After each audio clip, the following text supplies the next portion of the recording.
Agency. Ahoy! It's me. Just came ashore. From what? A boat? A ship, Effie, a ship. Anything over 400 gross tons is a ship. Anybody knows that. Well, may I inquire what was your port of call? Calcutta. My, that was a quick trip. Well, Effie, I'll tell you, I got so homesick for you I couldn't stand it, so I assembled my gear and jumped ship. Why, Sam, how sweet. Fast there, gal. I'll be right down to dictate my report.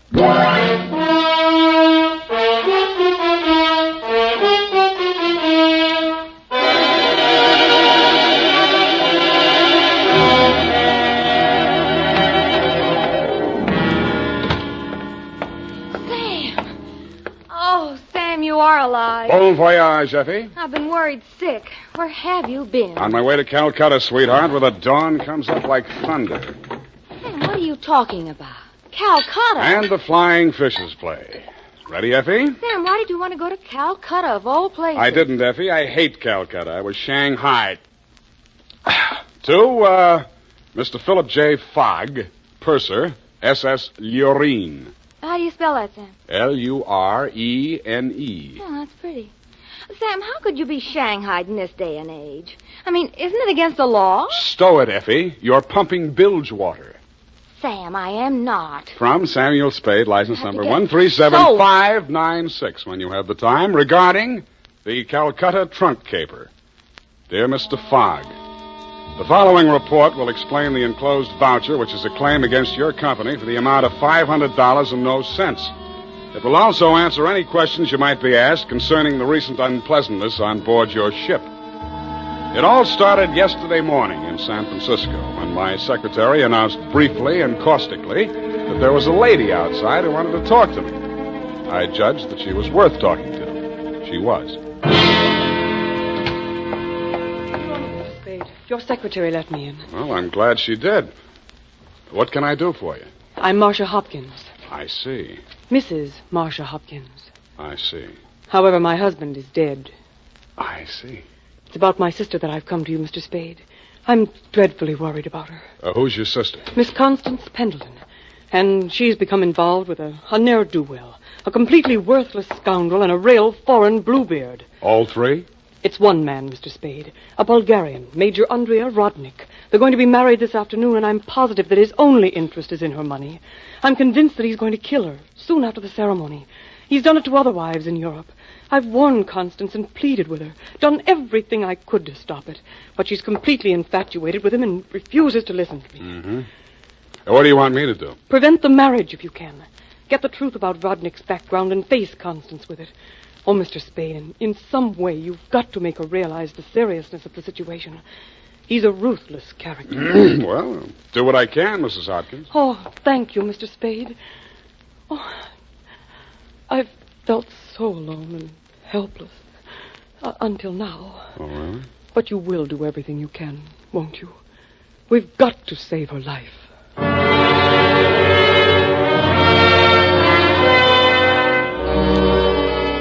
She daubed at her eyes with a stamp-sized handkerchief, patted the red gold hair of the temples nervously, smiled at me bravely, and swayed out. By telephone, I learned that the Vrodnik-Pendleton marriage license had been issued 4 days before, and that on the same day, Constance Pendleton had withdrawn a savings account to the tune of $45,000. I'd always wanted to, so I did it. I called at the Bulgarian consulate. What can I do on you? What do you know about Major Andrea Vrodnik? Ha! Andrea Vrodnik! On him we have hate, great sadness, with shame for the ground that walked under him. Oh? Ha! Andrea Vrodnik! Why is he so popular? On the devil he is driven without horns. 6 women he has killed. 6 times he has insulted the police of Europe by refusing to confess. We have proof of the murders, but never can we prove the proof on him. Yeah, sometimes it goes that way. Ha! Never do we find the bodies of the 6 women. Only their money in the name of Andrea Vrodnik. My pardon. Well, think nothing of it. You're just upset on you. You're interested on him. Why? You go to Europe? No, Vrodnik comes here. Ha! Here on San Francisco. He marries again. So I'm told. Ha! Oh, by all the means, you must prevent it. Go to him, brave man. You do the world a service. Make violence on him. Even do you hang for it. Your name will live.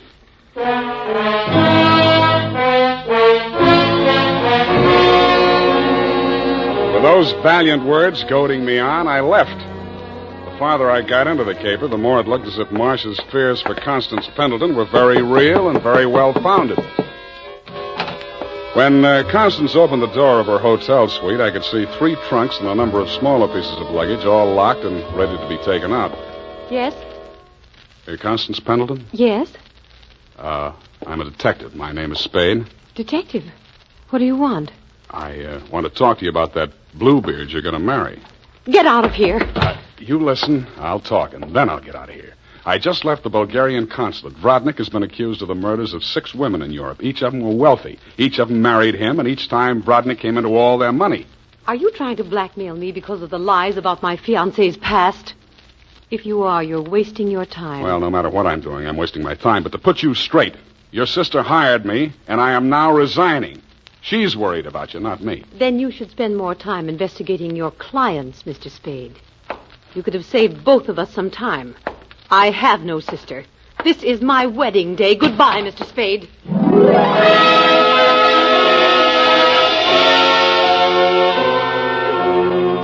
As I left the room, I maintained the stern facial expression I reserved for moments of great shock. But once outside the door, I allowed myself to be carried on the wave of rage and embarrassment for just a minute, and I kicked over 2 potted palms. As I limped down the corridor, I was overtaken by none other than Marcia Hopkins. Did you see her? Let's talk about you first. Did you stop the marriage? Why did you really want that marriage stopped? But I told you. You told me you were her sister. Oh. She said she didn't have any sister. All right, Sam, I did lie to you about that. But I'll tell you who I really am. I don't want to know who you are. I don't ever want to know. All I want from you is my honestly earned fee and a brief but permanent goodbye. Oh, no, Sam, please, listen to me. We've got to save that girl. I have $500. That's all I have. Would it be enough? What's your real name? Marshal Brodnick. Yes, he's my husband. I've been married to him for 10 years. We've traveled all over Europe, and I never knew where the money was coming from. He left me at times for 2 weeks or a month, and then when he'd come back, there'd be more money.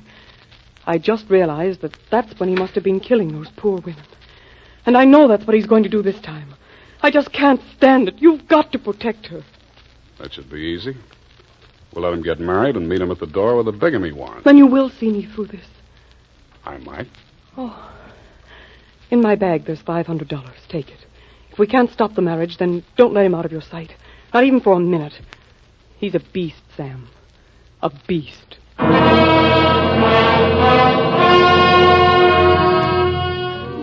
Marcia dropped me in front of the Beast's Hotel, and I climbed some fake marble steps to the 2nd floor and knocked at his door.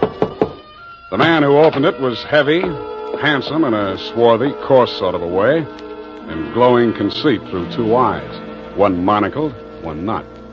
You are facing Major Andrei Vrodnik, 1st Bulgarian Horse. What want you? You were facing Saul Fox of the law firm of Fox, Smedley, Van Dusen, and Grip.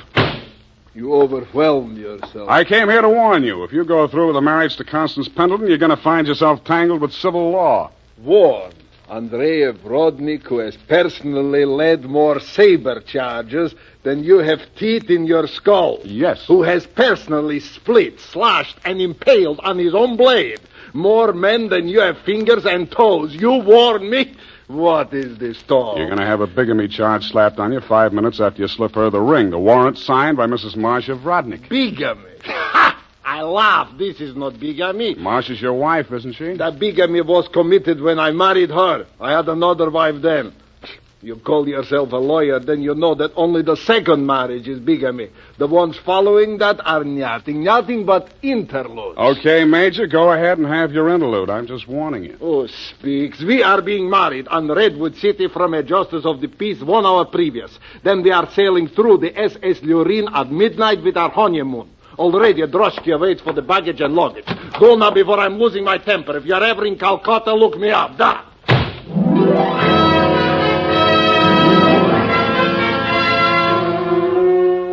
I could see the direct approach was getting me nowhere, so I decided to proceed by stealth. I waited outside the building, and when he left, I tailed him. He made 4 stops at a second-hand store, a hardware store, a surgical supply house, and an undertaker supply house. At these places, he purchased the following items: an oversized steamer trunk, black with brass fittings, a large ball of rope twine, 2 large lead sash weights, a set of surgical instruments, and at the 4th and final stop, the undertaking supply, he bought 2 items: a 20-foot length of rubber tubing and a pump. He returned to the second-hand store with his other purchases, put them inside the trunk, and ordered it sent up to Constance's hotel immediately, and thereupon it took himself to the same place. Marcia was waiting in the empty lobby when he went in.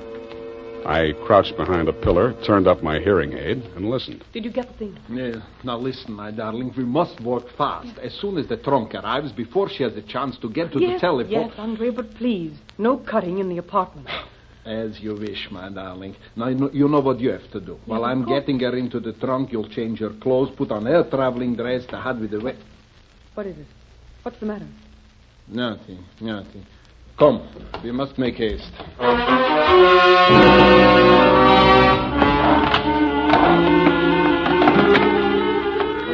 They made haste to the elevators, and I made haste to the row of house telephone booths around the corner and called Constance's room. Hello? Mrs. Rodnick? Speaking. Listen, get out of that room right away. Don't take the elevator. Go down the stairs. Who is this? What are you talking about? I haven't got time to explain, and you haven't got time to listen. All those stories about your husband are true. He's going... Hello?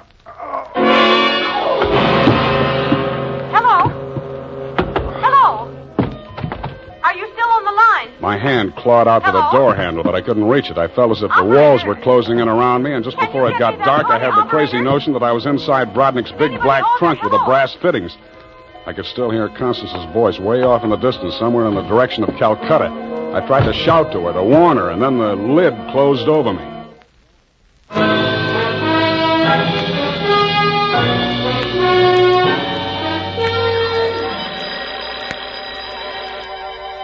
I shook my head, trying to get the bells out of it.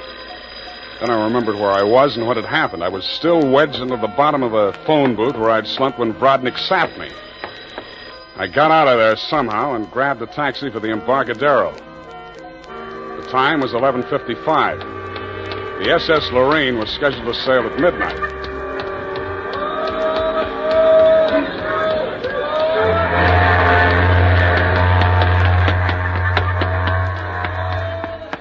I was no sooner across it than they hauled up the gangplank and the ship started moving out of the berth. I didn't know where she was bound for, and I didn't much care. I checked the passenger list and found that Major and Mrs. Andrea Brodnick were in stateroom 12, A deck.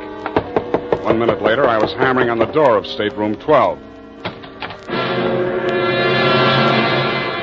The woman in Brodnick's stateroom was Constance, and she was not in a trunk. I thought I told you to stop interfering in our affairs. Yeah, your husband told me to, but I didn't like the way he did it. Get out from here, get out! I see you got your trunk in here where it's handy. Doesn't it make the stateroom kind of crowded? Why don't you give up, Mr. Spade? 2 times already, you are twice a fool. Marcia has no money to pay you, neither have I, even if she had a case. And believe me, she has Oh, not. why do you even bother talking to him, Andre? Mr. Spade, will you go now, or will I have to call the steward and make a complaint against you?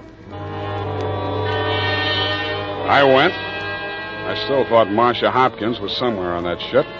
I still didn't like the look of that trunk. I found the purser's office and went in. You looked at me as if you thought I was a stowaway, Mr. Fogg, and you were right. I'll have to make arrangements for you to ride back with the pilot, Mr. Spade.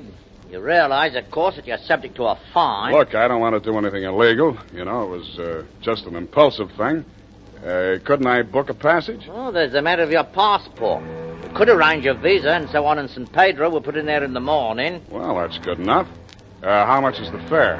Oh, let me see. That's $483.87, exclusive of tax. Oh, hey, now, wait, I wasn't thinking of taking quite such an extensive voyage, you know. I just wanted to get a little sea air, and...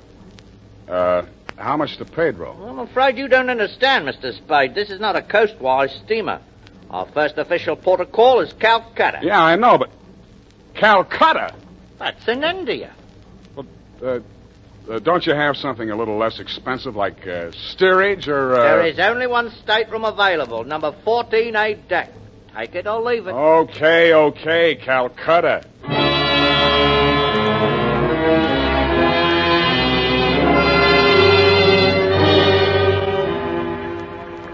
After buying my passage to Calcutta, I had exactly 12 cents left. This I gave to the steward who showed me to my stateroom. He thanked me, kicked me in the shins, and left. Out on deck, a tall, red-nosed old gentleman in knickerbockers and a yachting cap was taking a turn around the deck. With him was a face I'd seen in the morning lineup down at the Hall of Justice a dozen times. He was a hotel thief by profession, name of Norman Gorman. He knew me, too, but he didn't give me a tumble. I fell into step with him. Sea air. Nothing like it, am I right? Yeah, I guess it's okay, but there's so much of it. Brisk bracing, salt spray. Nothing like it. Oh, yes, of course. Hey, Norman, my lad. I hate it. I hate boats. Suppose there was a fire on board. Fire? Oh, ridiculous. This your first voyage to the Orient? Yeah. The inscrutable East. You've made this trip before? Oh, yes, indeed. I've worked this line. Yes, indeed. I make this voyage very often. Business interest out in India. Tea, you know. Runs in my family. Sturgis's Golden Orient in the little yellow package. Ever tried it? No, I never indulged. Huh? Don't drink tea. That's ridiculous. Commodore, I need a drink. I ain't happy. Suppose there was a fire on board here. Well, let's all have a drink. Yeah, suppose there was Shall a we? fire. Come on, I'll shot you to a drink, sir. Not me, Commodore. I just remember this is Fire Prevention Week.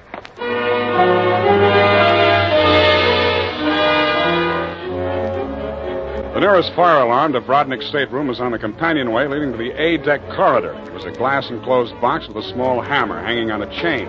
I broke the glass and turned the key. In 3 seconds flat, the entire population of A-deck were shoving each other up the companionway, grabbing for life preservers as they went. The steward hammered on the door of stateroom 12, opened it, shouted inside, and Brodnick and Constance reluctantly came out. I ducked inside, grabbed the handle of the trunk, and started dragging it. When I got it into my stateroom, I broke the lock and lifted the lid. It was Marcia, all right. There was just time to see that before the stateroom door flew open and the ship's officer stuck his head in. I didn't move with you. Didn't you hear the alarm? Why, no, I didn't. What's wrong? Never mind that. Here, take this life preserver. Get going now. Come on. Okay, don't touch me. It makes me nervous.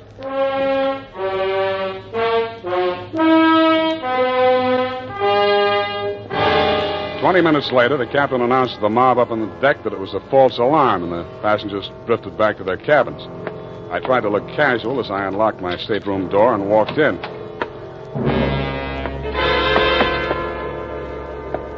Then I stopped trying. The trunk was still there, but the lid was standing open, and it was empty. I went down to B deck and found the cabin occupied by Norm and the Commodore. That door was locked, so I kicked it in.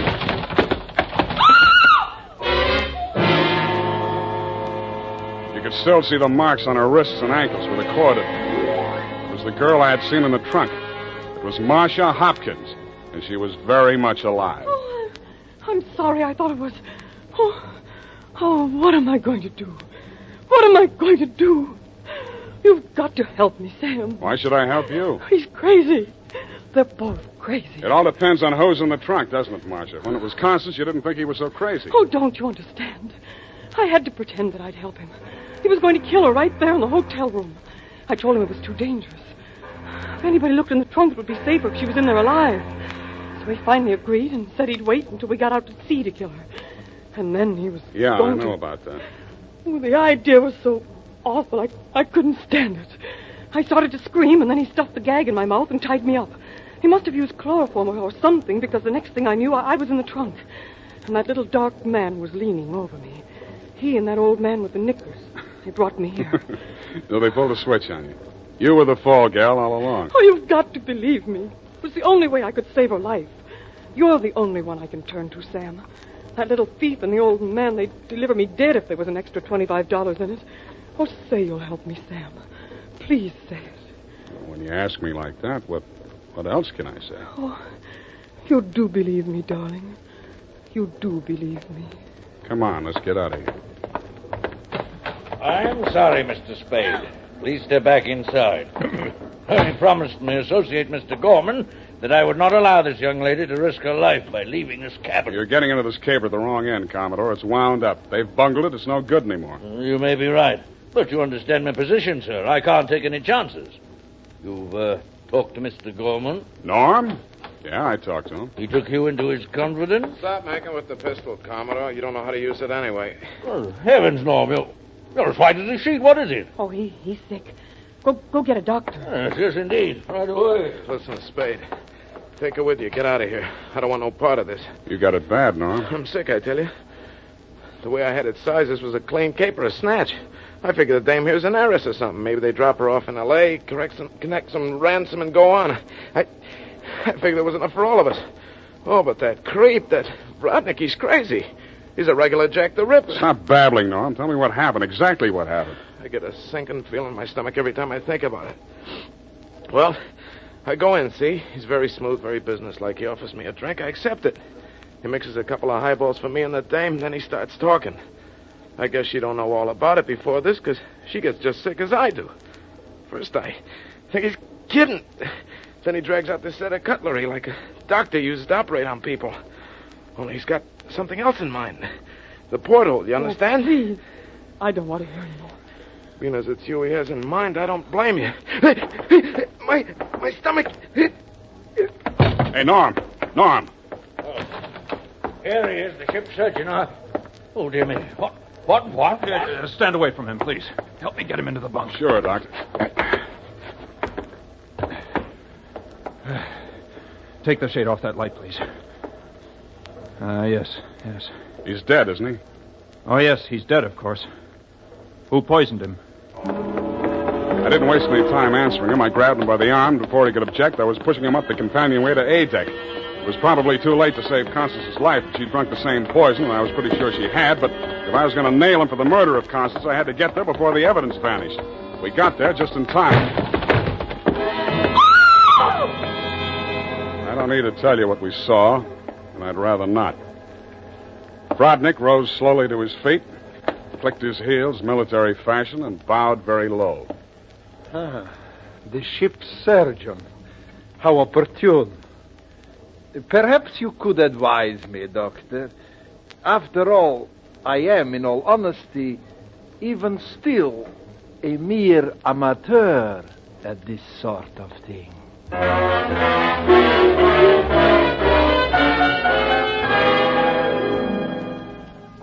After Rodnick had been taken into custody, we took another turn around the deck. It was daylight, and the ship was lying to off San Pedro. This time, the fresh air really felt good, and so did Marcia. It's all over, Sam. Yes, sweetheart, it's all over. But not between us. Say it, Sam. Say it's not all over between us. How can it be? I knew it. I knew you felt the same way. All my life before, it's been like a terrible nightmare. It never really happened. But it did happen, sweetheart. Oh, but you can forget it, darling, can't you? Please forget it. I'd like to, Marcia. I really would. Hold me close, Sam. Never let me go. You're beautiful. Is that all, Sam? Nothing else? Yeah, lots else. That's why I think we better say goodbye right now. Because when I feel like this, I get foolish. And if I get foolish with you, I'm likely to wake up in a trunk someplace.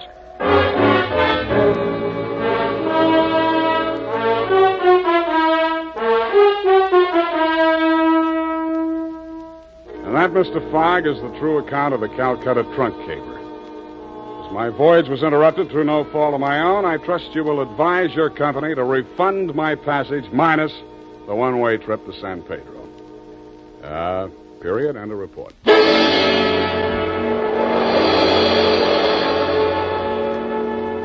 Sam Spade is played by Howard Duck.